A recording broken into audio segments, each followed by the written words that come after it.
All right. So yeah, we'll record 10, 12 minutes and then I'll pretend to take a break and then we'll come back. Okay. All right. Hello and welcome to the Valley today. I am your host, Janet Michael. Happy Monday as you are listening to the show. However, we have pre-recorded today's conversation on a beautiful Friday afternoon over Zoom. I cannot begin to tell you how excited I am to introduce my guest sharing a Zoom screen with me today. Dr. Miles Davis is back. I am so excited to see your smiling face. Well, thank you. And you know what, Jan, I'm going to say something that I haven't had a chance to say now in going on 3 years. It's a beautiful day in the Valley.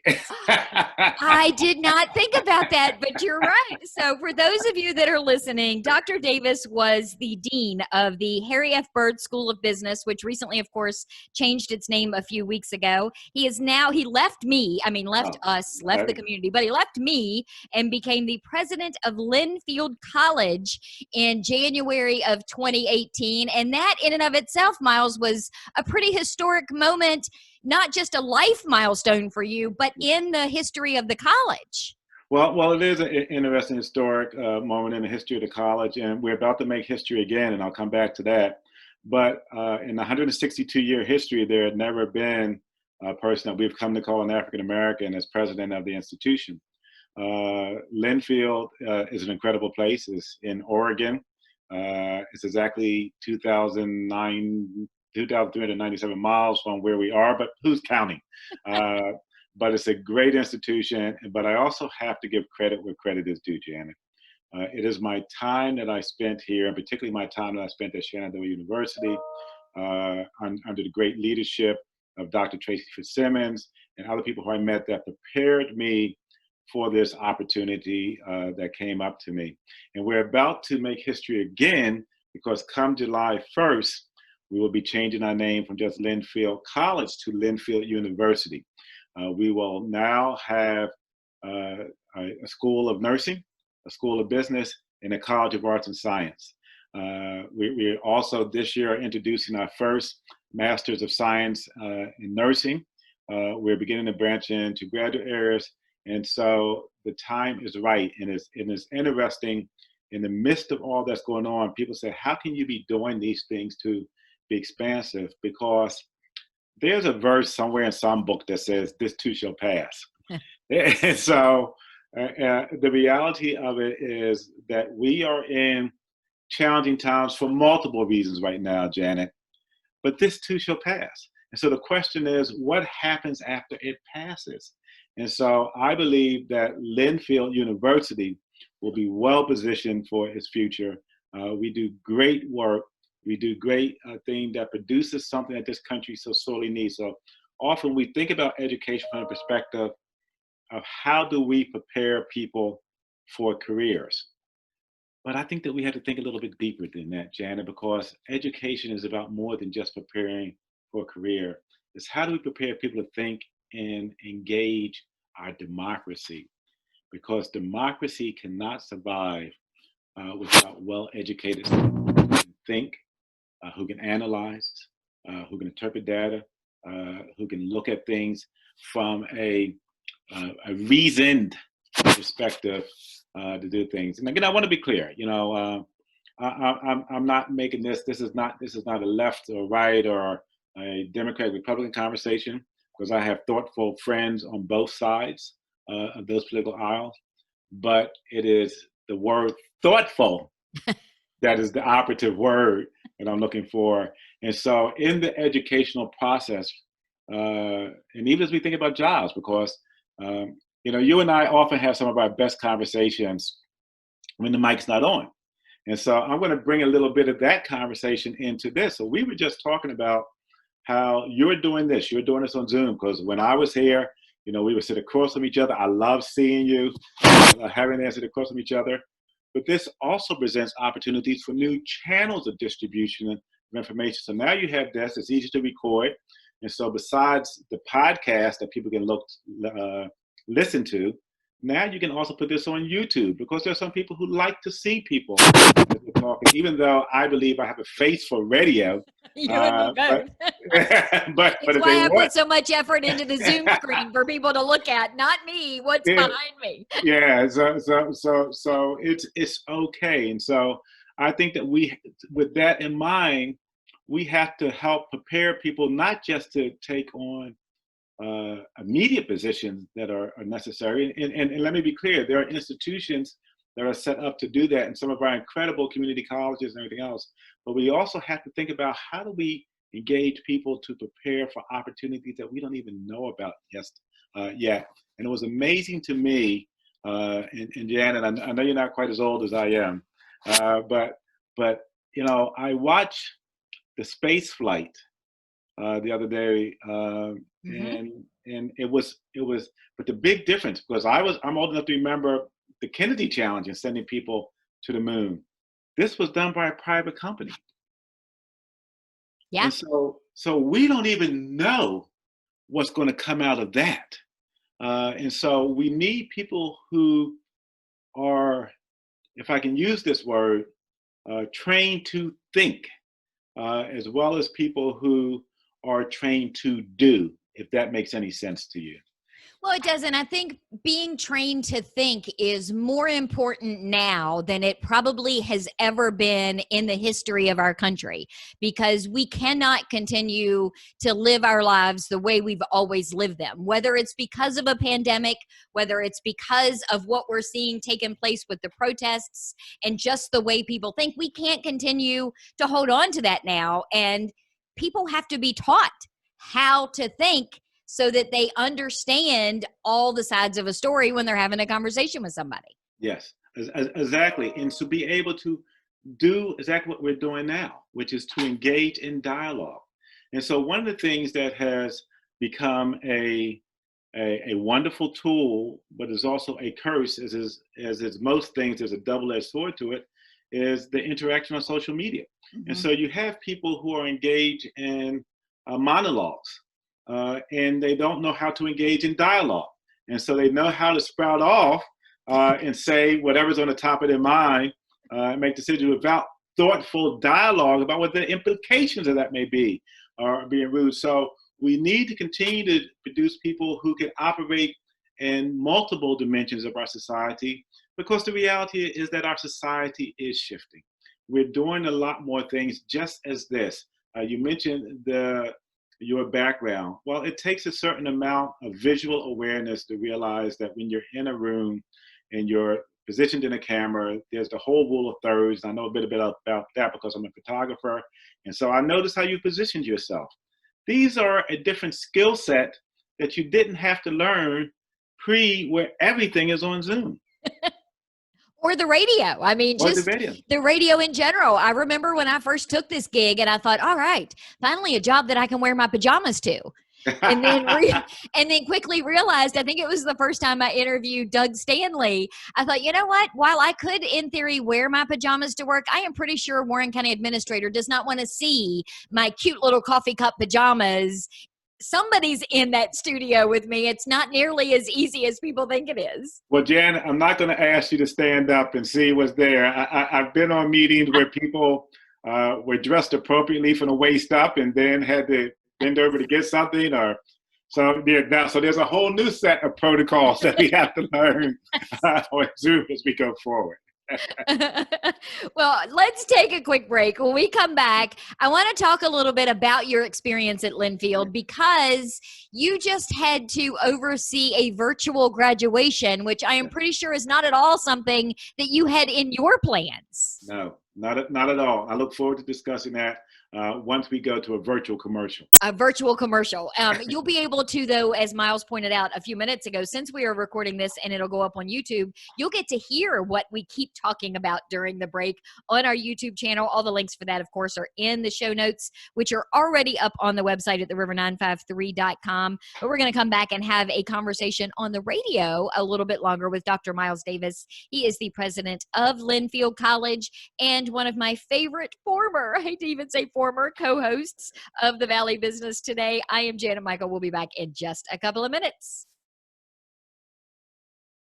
And just like that. and Think about how easy this is just to hit the record button. Yeah. Yeah. I mean, it surprises me that the audio is good enough. And the thing with my mic, I have it using it. And it was funny because right before you logged on, so here's the story. The guy across the street decides he's going to mow his grass. Yes. And I'm like, really? So I run and I close the front door, and I don't hear it because this mic doesn't really pick up much outside of this area. But I'm thinking, can you still hear it? So I brought a fan to the kitchen because now I don't have my cross breeze going on this beautiful day. So I recorded a quick, hello, this is Janet Michael. Can you hear the fan in the background? And then played it back to see if you could hear the fan in the background. Such a professional, such a professional. I know, right? You know? And then I kept thinking, I got to keep it on low because if my hair is blowing, it's going to look a little too fake. Well, that's a whole different commercial where you're sitting there talking and shaking your hair back, you know. Yeah, I'll be doing shampoo commercials. I know. Get you a whole endorsement deal. You know, you too can be fabulous in 50. You know? All right, so we'll come back and let's talk about graduation and COVID-19 and the fact that even though you're 2,900 miles away, how you handled that there isn't much different than how things were being handled in the Shenandoah Valley. That this is one of those things that impacts everybody kind of the same way. Yes, and also I have a personal story because my son also graduated from the University of Richmond Law School at the same time. So not only from a presidential perspective, but as a parent perspective that I brought us to, which informed how I approached the graduation. But I'll go into that there. Awesome. All right. Well, let's knock that part of it out. Welcome back to the Valley today. I am your host, Janet Michael. Happy Monday as you are listening to the show. However, we have pre-recorded today's conversation on a Friday afternoon. I am sharing a Zoom screen with one of my favorite people on the planet. Dr. Miles Davis is smiling back at me on the computer. He is the new, not new because he's been there for a couple of years now, but he is the president of Linfield College. You may remember him and recognize his voice because we co-hosted a show on the third Wednesday of every single month. Dr. Davis was my co-host for the Valley Business Today when he was at Shenandoah University. And we were talking, Miles, during the break about COVID-19 and graduations, because I would think that as a college president, presiding over a graduation is probably the best part of your job. And yet you didn't really get to do that in person this year. Yes. The thing is that, and we may just be experiencing some technical difficulties, so these are the challenges, but I think you can hear me now, so give me a thumbs up if you can hear me. I can hear you. All right, so I want to let you know that there were challenges with the graduation, but I approached this not just as a president, but as a parent. I am fortunate that my son graduated from the University of Richmond Law School. By the way, I was hoping to get him off of my payroll this month. So if any of you are looking for a bright young attorney so that I can stop and get him off my payroll, please contact me or contact Janet. He really is a good guy, and it would really help me out a lot, so contact me. But I approached it from both those perspectives. And so one of the things that I realized this year, and Janet, it makes me, the word that I heard on the show, Von Klemp, it makes me a little sad. It gets caught up in my throat, is to see how much students lost. And I'm talking about high school students who are graduating as well as college and university students. They lost so much. They lost so much. Because one of the things that we're losing in our conversation, and I'm getting to your point, so please bear with me, is that we've, in this conversation about online education, is that it is the educational experience beyond what is being taught as a subject matter that shapes our lives. And so things like a senior prom, or a dance, or what it means to walk down the aisle. These things are significant. To have your parents, and so at Linfield, we have a significant number of first-generation students. And so they're the first in their college to graduate. And so to have the parents there and cheering them on, to take that away and seeing their friends. And so one of the things that we did which I think, and this is not about me patting myself on the back in any way. It's about the philosophy that comes from both being in a responsible role as well as being a parent, because you have to be in contact with your humanity no matter what your job is. And so we asked students and faculty, how could we make this meaningful to you? And by incorporating their feedback, we did a pretty doggone good job. And I know that we did a good job because we heard from students, parents, and faculty, you did a pretty good job. And then even the attendance, we were scheduled to have 507 people graduate this year. There were 500 people online for our virtual ceremony because we made sure that we read everyone's name. And they sent us pictures. If they took a picture of the name, they appreciated. We kept it short, sweet. We called it a celebration. They're going to be invited back to participate in the graduation in 2021 if they're able to. We did a series of events, because I want to be clear. We didn't limit it to one thing because we realized that there were restraints on different people at different times. And quite frankly, we weren't sure how the online celebration would go. And so we did everything from a virtual pickup. So at Linfield, we issued a degree at the time of graduation. We don't mail it to them. We give it to them when they walk across the aisle. So what we did was we invited those who could be there, who were in the area. We staggered it throughout the day. And I have an incredible team. I have an incredible team at Linfield, and who stayed there all day as people came. We had almost 100 people who showed up at different times, and we read their names there, and they got to pick their musical selection as they walked over to get their cover. Some interesting selections, let me just say, it wasn't all pomp and circumstance, Janet. And they got to hear their name, their families got to applaud, they got to get their picture taken. We had a cardboard cutout of me, so they got to shake hands with the president because we were practicing social distancing, and they loved it. And then we had, see. Okay, wait, there is a cardboard cutout of you, because I need that. I need to own that right now. Oh, I'll send you the pictures, and it's in my office now. And so people went up and shook hands with the cardboard cutout of me, but put together by incredible staff, an incredible team. And there were members of the faculty who came out, members of the staff who came out, security came out, people just to celebrate these students. And then they organized something. We have something called the Oak Grove. It's a beautiful campus out there, 183 acres, but we have an Oak Grove. And so every year with our freshman class, we take a picture of the freshman class in the shape of an L for Linfield. What we did for graduation is took the names and invited the students to come, and we wrote their names down and put their names back in the L. And we had 300 people who showed up for that. And then on top of that, then we did the graduation celebration. We also did a virtual pinning ceremony, which is a long tradition in nursing for our nursing students. And so soliciting input from people is valuable. And so that what makes a difference. And then when you hear complaints about when things don't go well, and let me be clear, you don't necessarily have to follow the recommendations of others. I want to be clear. But you at least owe them, one, the responsibility to listen. And then if they provide your perspective, then you can say, I choose to go this way for this reason, because there may be things that you know that they don't know, or things that you're considering, there are budgetary considerations. There are all sorts of things.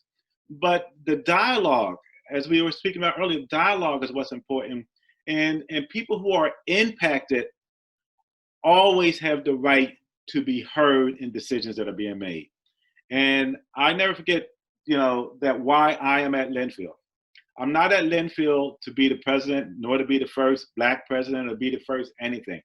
I'm at Linfield to assure that our institution maintains a quality learning environment for those who may choose to engage us.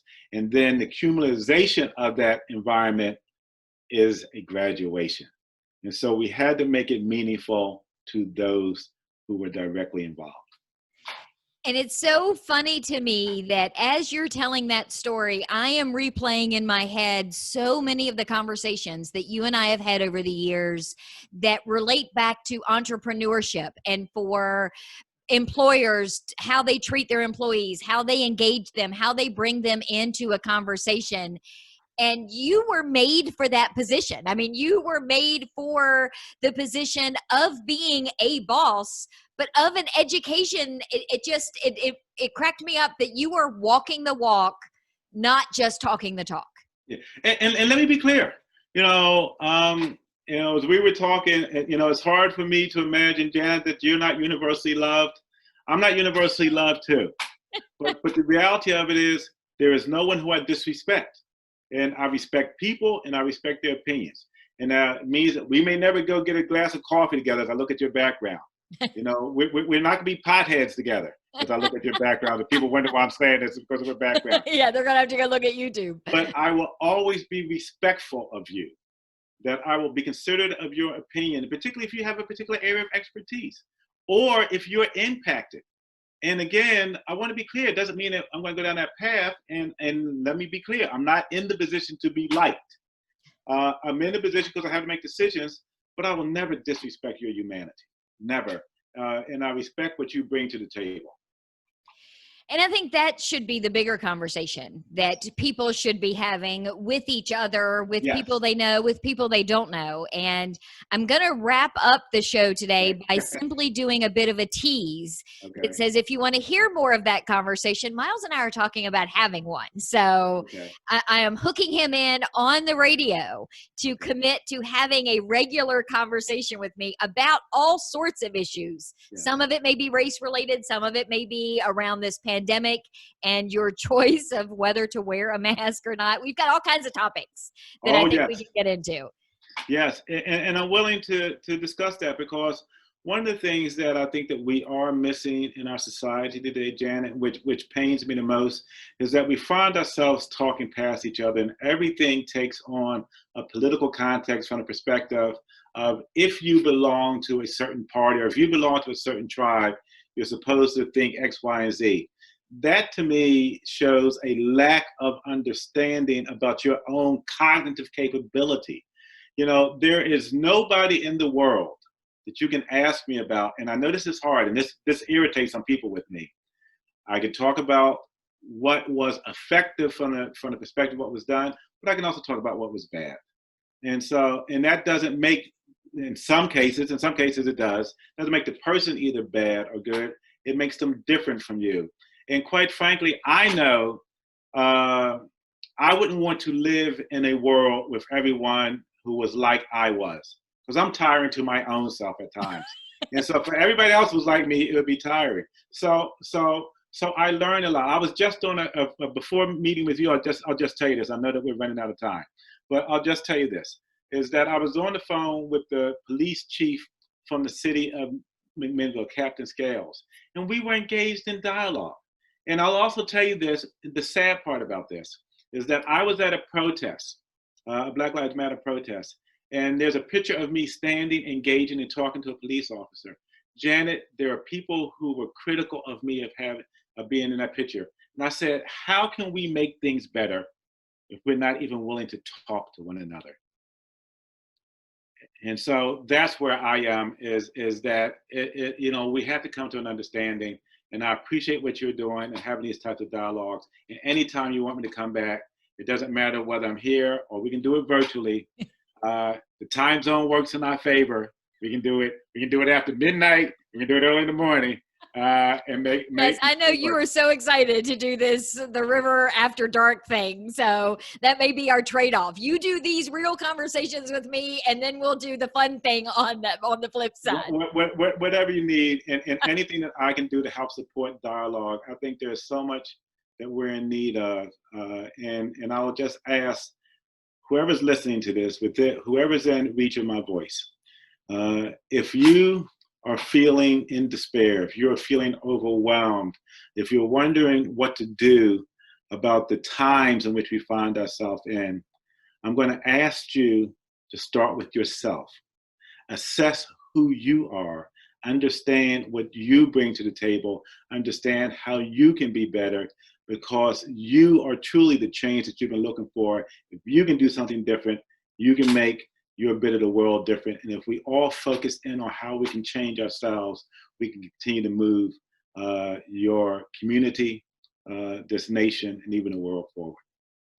What is it? They say the journey of 1,000 miles starts with a single step. So, well, we are going to wrap up today's conversation with Dr. Miles Davis. I'm devastated that we have to be finishing up. He and I are going to continue this conversation. Better to leave up one more as a drone on, so it's good. I will promise you. Tomorrow is Tourism Tuesday. Let me think for a second. So we're recording this on Friday. Oh, it's Justin Kearns, Winchester Frederick County Tourism Tuesday. Meet me back here tomorrow a few minutes after noon, and I will have that show ready to go for you. Miles, thank you so much for some time today. I appreciate it. Thank you. Be well. All right, my dear. All right, so send me the link. I'll help promote it. All right. Starting getting listeners from the West Coast.